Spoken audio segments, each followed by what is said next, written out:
Hi there, neighbor. Welcome back.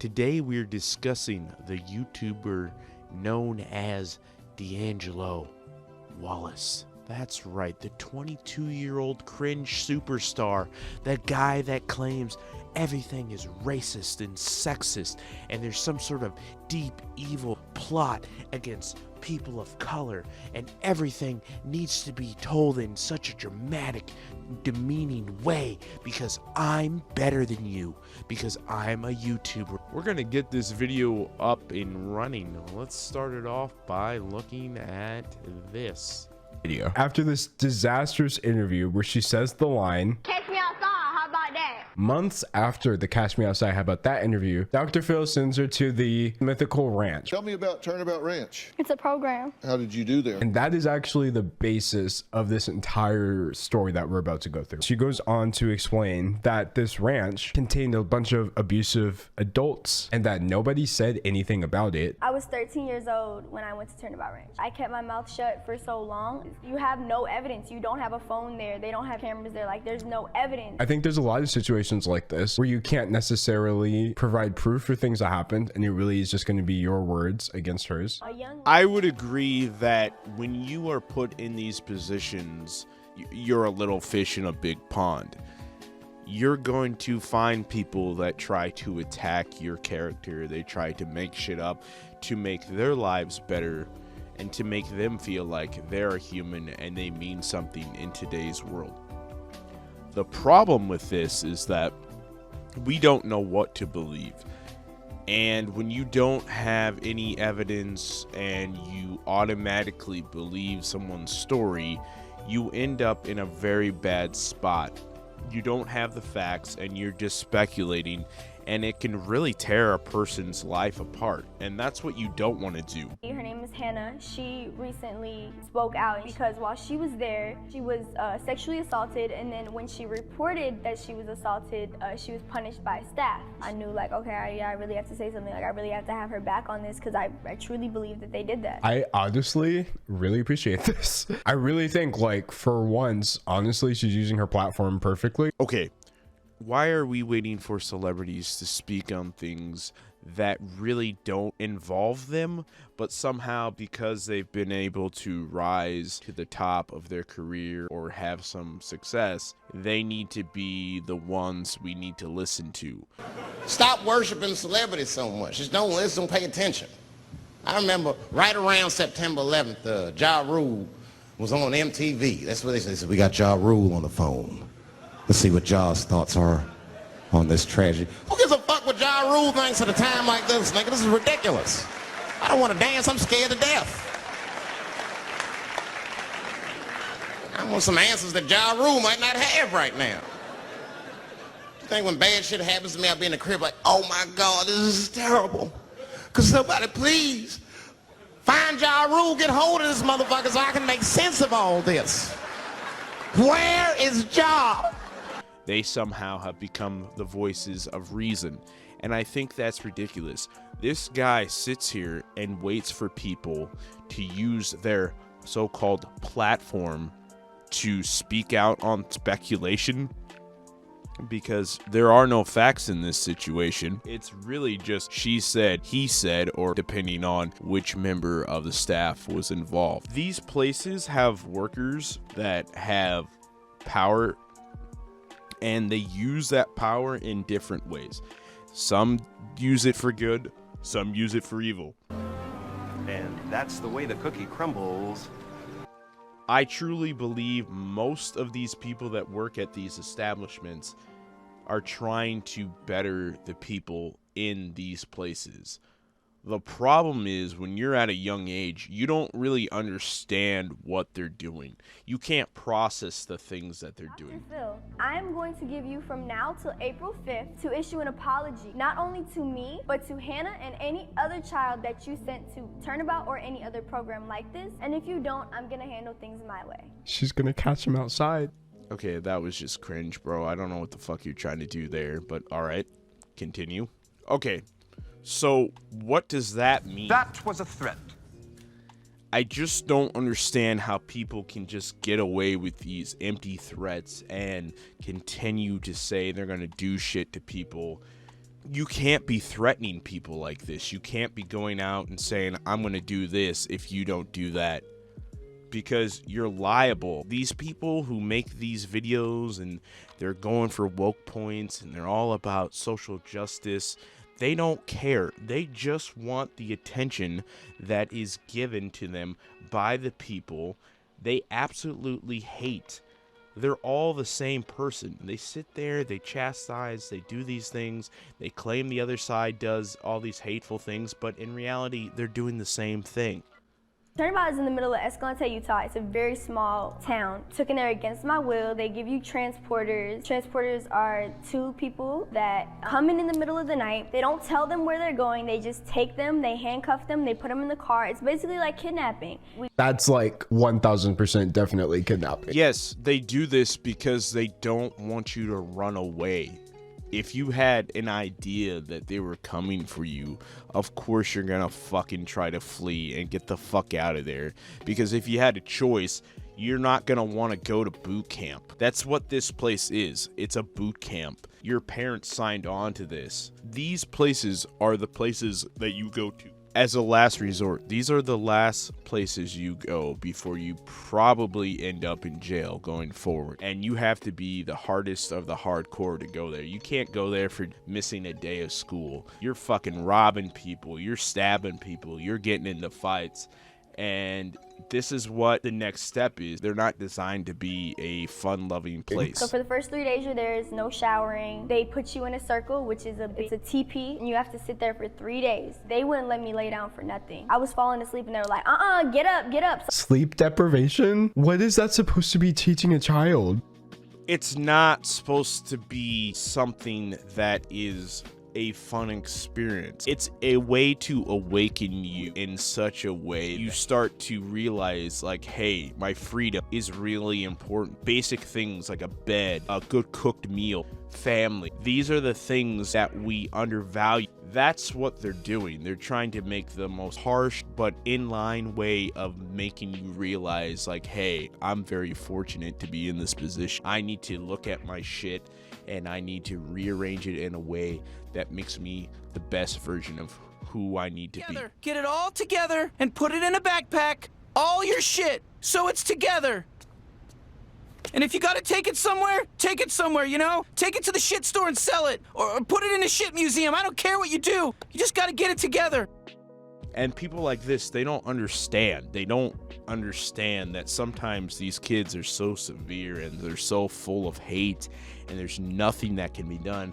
And you're desperately trying to find a way to make the situation better as a parent. But when you get a 22-year-old speaking on these things that has barely any life experience and lives his life through Twitter, of course you're not going to realize the truth of the matter. You're not going to understand. They take away like necessity privileges, like sleeping on a bed, eating good food, not being cold. If you reported another kid getting bullied by like their peers or something, they would just say, well, maybe that's what they need. It always comes down to a circle of adults who just turn the other way. No, dude. This is an extreme version of tough love. This is the kind of thing these places do. These places are not designed to be loving and affectionate. They're not going to praise you. They're not going to coddle you. They're basically trying to break you and then rebuild you into the image that the parents want their child to be. That's the whole point of these places. And if you're a strong person, you can get past these things.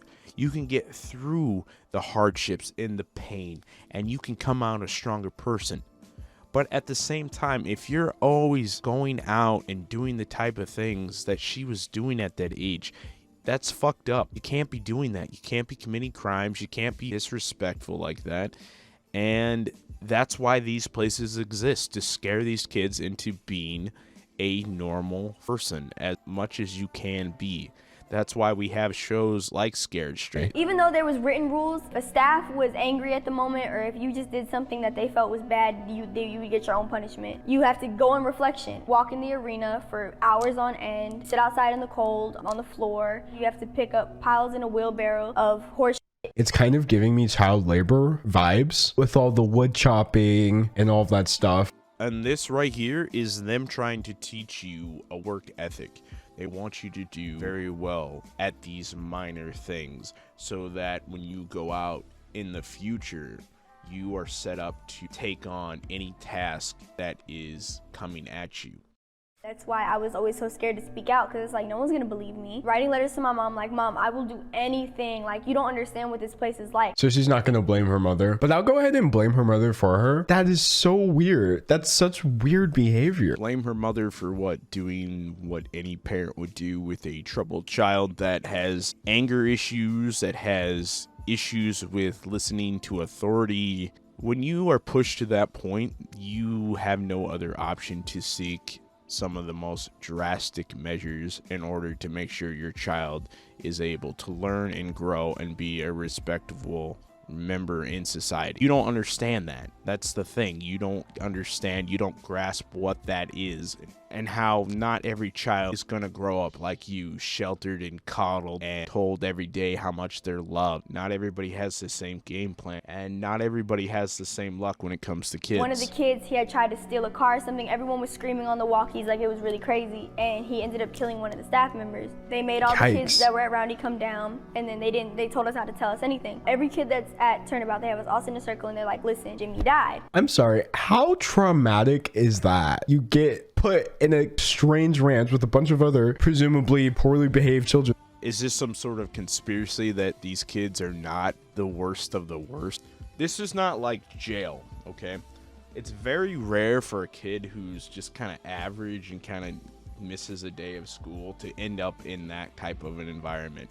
They usually end up in the nicer places, even if it's a kid that doesn't have a family. They don't typically send those kids to those places. So I'm not sure what your point is there, or what you're trying. You don't know. And then one of them just kills the staff member. Legitimately, like, trauma. It's trauma.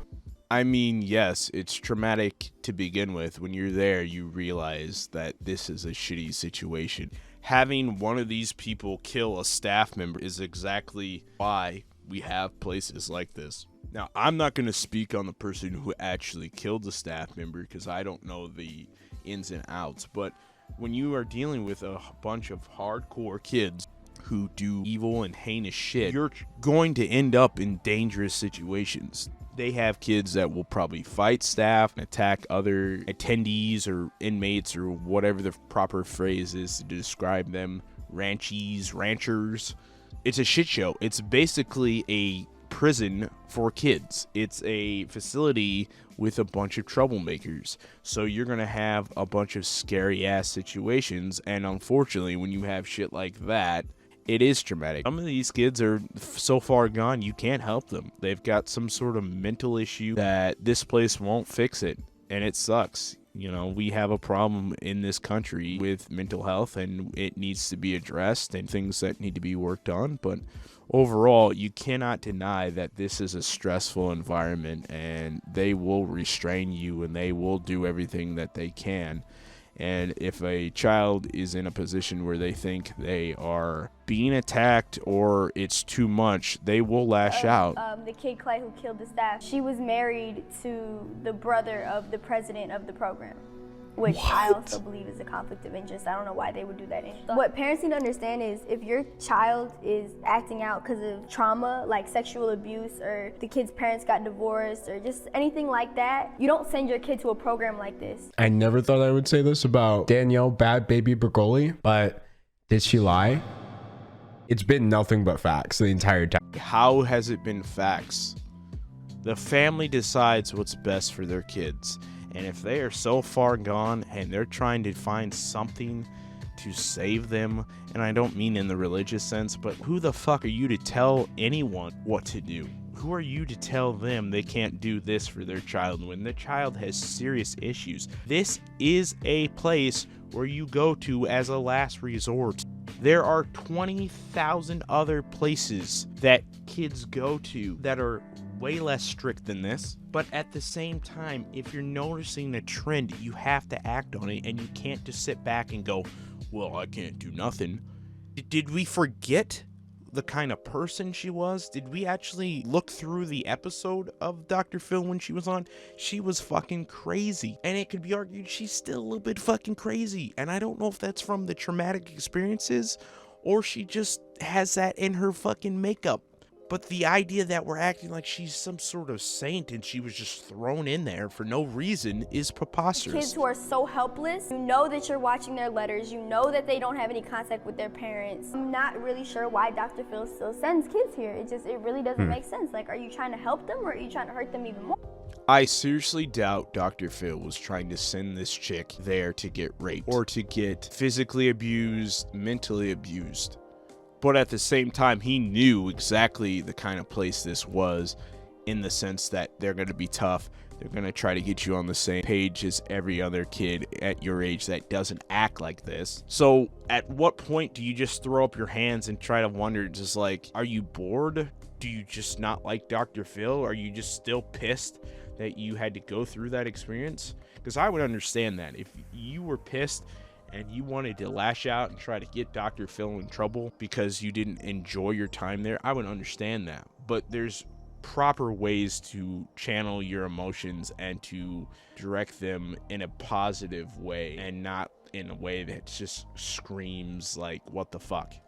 Just the abuse, the malnourishing, physical abuse, mental abuse, all that. And this place is still up and running. It just doesn't make sense. That's bizarre. I want to take a look at some of the responses that people are giving to it. It bothers me when someone's a victim of abuse or anything like that, and then they also do things that are not great, and people start acting like those two have things to do with each other. That's ridiculous. But people want to say, oh yeah, well you did this, and therefore I'm not going to listen to you about that. I mean, that's how the world works. If you do one thing and then you contradict what you just said, then you're going to get critiqued and you're going to get people who don't understand and are doubtful. I don't understand how you can be 22 and not fully process what it means to be human. Let's say you say, I found God and I'm religious, and then you're out smoking dope and you're out there partying and kicking back the liquor and you're saying fuck Jesus every other word. Of course you're gonna get dirty looks. You're gonna get people speculating and wondering about that. Just so we're clear, do not go and harass anybody I'm about to mention. Thankfully, the top comment has their facts straight. I just know y'all are not saying she wants clout. Sis is opening up about being assaulted and abused, and the first thing y'all think of is clout. People are acting like she said, Drake stepped on my foot one time at a party. What I'm saying is, that is not, oh, let me talk about this obscure place I went to at age 13 to stand in solidarity with another victim. Time again, people talk about being raped or dealing with a traumatic experience just to get points with people on Twitter. For you to say that and act like people don't do that, I mean, that's a little bit egregious. Wouldn't you agree? Come on now. Let's be real here. Maybe it truly impacted her when she read about this girl. Maybe that's why she's doing it. But we've got to realize that not everybody experiences the same thing. So her experience could be completely different than the 10,000 kids that came through before. Because you opened up about abuse. The only thing opening up about abuse does is help other victims and unfortunately make you the target of literally even more abuse. No, you don't get more abuse because you were abused. You get more abuse because you told a fabricated story. When you tell something and it's a story of your triumph or your story of overcoming that negative experience in your life, and people find out that you're full of shit, then you're going to get flack, you're going to get criticism, and that's what you label as an abuse. That's what you label as hate and all these things, because you're unable to accept the fact that you told a story and people are calling you out on your bullshit. And that goes back to several points I've made already. People can't handle the truth. People don't want to acknowledge the fact that anyone can find out your backstory and verify it unless you cover it up very well. And even then, there's always going to be small little paper trails that are going to lead people to the truth, and you're not going to be able to sustain this lie for long. Then you have people like D'Angelo Wallace who say crazy asinine things because it gives them points with the woke audience, and that's all they care about. I kind of appreciate that this was commented because I do want to get into this. She's done and said a lot of not okay stuff, to put it nicely. Your reputation plays a part when it comes to serious stuff like this. So basically, no, it doesn't. Your reputation has absolutely nothing to do with whether or not you should or should not be believed when you come forward about things like this. Say what? I don't know if you're trolling. I don't know if you're ignorant. I don't know if you have some sort of mental deficiencies. But if you are known as a pathological liar and you come out with something that has actual truth and has merit to it, people are going to think you are lying. Have you never heard of the expression, the boy who cried wolf? The boy who was chilling one day and he just kept saying, wolf, wolf, wolf. And the townspeople just kept coming and kept coming and kept coming and they kept coming. And he would go, hee hee hee hee. And then finally, one day, he fucking said, wolf. And the town people didn't come. And you know why? Because the motherfucker was trolling them so many times that when he actually needed them, he got glit glat and blop. And you're gonna tell me that reputation doesn't matter. Okay. Does Dr. Phil own that ranch? Is he there during the day-to-day operations? If no, then she should be demanding an apology for them, not Dr. Phil. He's a TV show personality, recommended a camp that had to deal with the network. First of all, Dr. Phil is a psychologist. But he let his license expire, right? As someone with a doctorate in psychology, you would definitely understand that a ranch doesn't really help kids, right? A ranch doesn't help kids. Funny, because I could have sworn when she was interviewed for the second time, her whole attitude changed. But now we're saying ranches don't help? Where did you get this information? What study, what statistics do you have that show that these places don't help people? You're just pulling things out of your ass and throwing them towards a wall and seeing if it sticks. And you're failing miserably. A victim comes forward. People always start at, let's analyze the survivor. Let's analyze their story. And they never start at, let's look at this famous person. Why did they assault someone? That's it. If you would start there, all of this nonsense tweets that I'm going through would never have been tweeted. Because you have to look at things from a factual standpoint. You have to look at all the evidence and then form an opinion. By your logic, you want everyone to believe the person, and then you want the facts to come out, and that's a dangerous road to go down. Believe women. Believe women, right? It's a little open-ended, huh? Just straight across the fucking board? All of them? Every last fucking one of them? What about the psychos? What about the ones that key your car and light your shit on fire because you didn't fucking answer a text? What about them? Huh? How about you believe like 88% and that last 12% that's out of their fucking minds? You know, I think that's a fair percentage, wouldn't you? No? Are you too afraid to not believe? No, that's the world we're fucking living in right now. Here's the last one. If Danielle Bregoli was sexually abused, she needs to make a police report. A 13-year-old? What? She didn't actually say anything about being abused. What does her being 13 have to do with her being sexually assaulted? Come on, D'Angelo. What are we doing? If you are sexually assaulted, I've always said this, you go to the police. I don't care if they have power or not.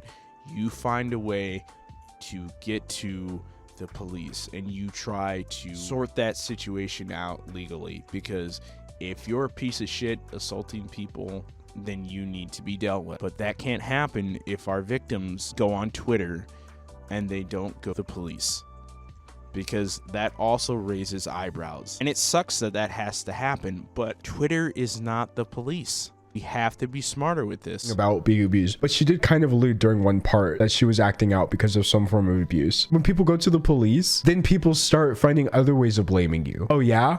Why are you making it public? What is the goal here? If you're telling people that they shouldn't go to the police because they're just going to get more abuse, then they should just broadcast it on Twitter so they get even more abuse? What's the end game here? Because you're contradicting yourself. You want her to use her platform to speak out against abuse, but if we're not going to the police, then what good does this do? We have a world of victims that don't go anywhere with their rape. They don't do anything with these heinous crimes that have been perpetrated against them. D'Angelo, like, come on, bro. Use your brain. So the final piece of this puzzle is Dr. Phil's quote-unquote response. Just so we're on the same page, her video came out over 24 hours ago, and all these tweets I'm bringing up happened about 19-ish hours ago, meaning Dr. Phil started doing this immediately after her video goes up. He starts live tweeting about RuPaul's Drag Race. I think it's really obvious that this is some bizarre attempt at like deflection. Because he didn't pay attention to it because there was no reason to. Because someone mentions your name, it doesn't mean that they have to respond to you. Like, that's a grown-up thing to do. If you're throwing out bullshit at somebody, they don't have to respond immediately to your demands. What is the fucking point of this argument? We've gone off the rails and we're all in another world right now. Let's stick to the points here. Like deflection. When Dr. Phil was trending, when you clicked in, it was like a mix of Drag Race. I mean, it's possible that it could be a deflection, or it could be he just doesn't fucking give a shit. I mean, Dr. Phil is kind of a dick. And if he doesn't care to talk to you, he doesn't care to talk to you. People are so spoiled. They think anytime that they don't get a response when they've talked about a certain someone, that means they're scared or they're afraid. I've responded and made videos about people and they've never responded, or they respond and I stand my ground. But I don't always expect some sort of magical response. D'Angelo, I feel really bad for you. I don't know who your parents are, what kind of an environment that you're raised in, but it clearly isn't one of facts and knowledge of how the world works. I've yet to understand your message, where you're coming from, and I'm a little bit troubled by you. I think you need to realize a lot of things, and I'm not sure you're getting the proper guidance and understanding of how the world operates.